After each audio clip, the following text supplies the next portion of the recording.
नमस्कार, crime 24 live news channel में आपका स्वागत है और मैं हूं आपके साथ ममता दुबे। चलिए लेकर चलते हूं आज के कुछ खास खबरों की तरफ। गुजरात प्रदेश गांधीनगर में तारीख 6 अप्रैल 2026 मुख्यमंत्री भूपेंद्र पटेल ने कांग्रेस अध्यक्ष मल्लिकार्जुन खड़गे के गुजरात और गुजरातियों का अपमान करने वाले बयान की कड़ी आलोचना की। 6.5 करोड़ गुजरातियों और गांधी जी सरदार साहेब की धरती का अपमान करने वाले खड़गे को गुजरात से माफी मांगनी चाहिए। मुख्यमंत्री भूपेंद्र पटेल।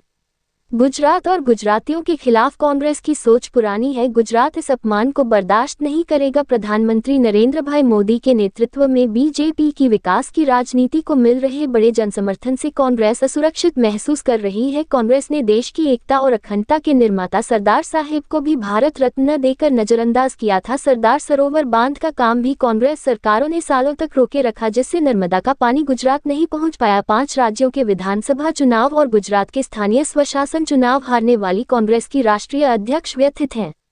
कांग्रेस के राष्ट्रीय अध्यक्ष का बयान 6.5 करोड़ गुजरातियों के स्वाभिमान और सम्मान का अपमान है। उपमुख्यमंत्री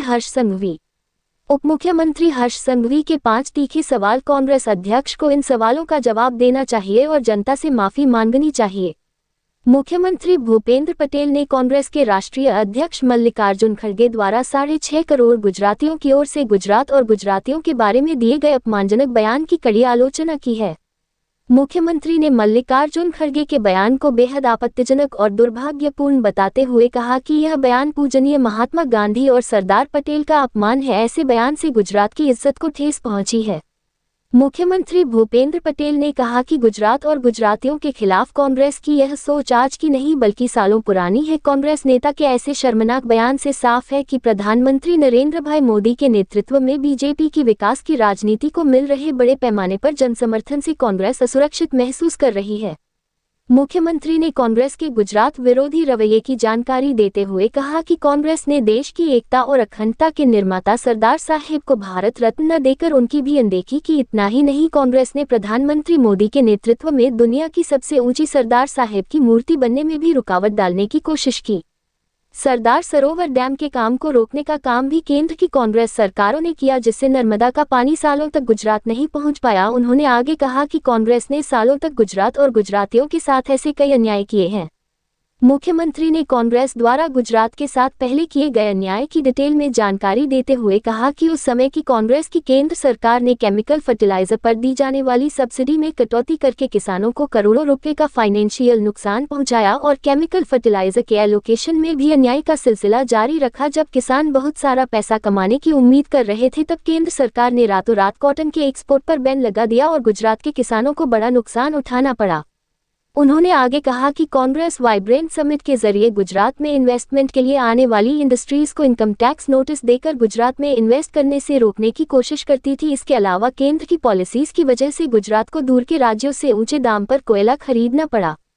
मुख्यमंत्री ने कहा कि गुजरात ने देश को महात्मा गांधी और सरदार साहेब जैसे महापुरुष, कन्हैयालाल मुंशी जैसे जाने माने वकील, ज़वेरचंद मेघानी और नर्मद जैसे लेखक, डॉक्टर विक्रम साराभाई जैसे महान साइंटिस्ट, त्रिभुवन दास अमीन जैसे cooperative Pioneer, doctor HM. Patel जैसे इकोनॉमिस्ट और पहले नॉन कांग्रेसी प्राइम मिनिस्टर मोरारजी भाई देसाई जैसे विरले लोग दिए हैं। देश के विकास में गुजरात के योगदान के बारे में मुख्यमंत्री ने कहा कि गुजरात देश की जीडीपी में 8% से ज्यादा, देश के इंडस्ट्रियल प्रोडक्शन में 17% और देश के कुल कार्गो हैंडलिंग में 40% का योगदान देता है। उन्होंने आगे कहा कि देश के फार्मा मार्केट में गुजरात का योगदान 30% और एक्सपोर्ट में 19% है और देश की रिन्यूएबल एनर्जी में गुजरात की हिस्सेदारी 16.50% है। गुजरात आज डायमंड, केमिकल, टेक्सटाइल जैसे सेक्टर में लीडिंग राज्य है। गुजरात में गिफ्ट सिटी बनने से ये देश की फिनटेक कैपिटल बन गया है।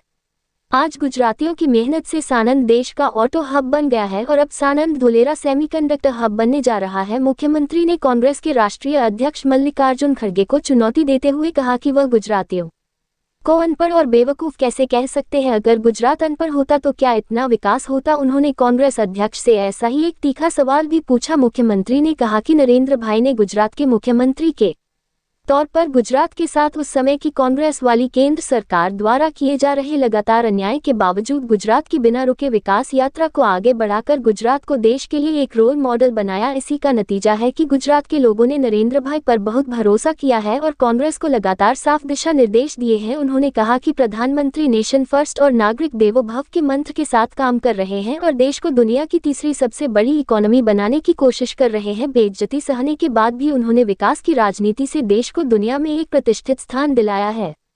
मुख्यमंत्री भूपेंद्र पटेल ने कहा कि 5 राज्यों के विधानसभा चुनावों और गुजरात के स्थानीय स्वशासन चुनावों में अपनी हार को भूल चुके कांग्रेस के राष्ट्रीय अध्यक्ष शर्मिंदा हैं और गुजरात का अपमान करते हुए ऐसे बयान दे रहे हैं।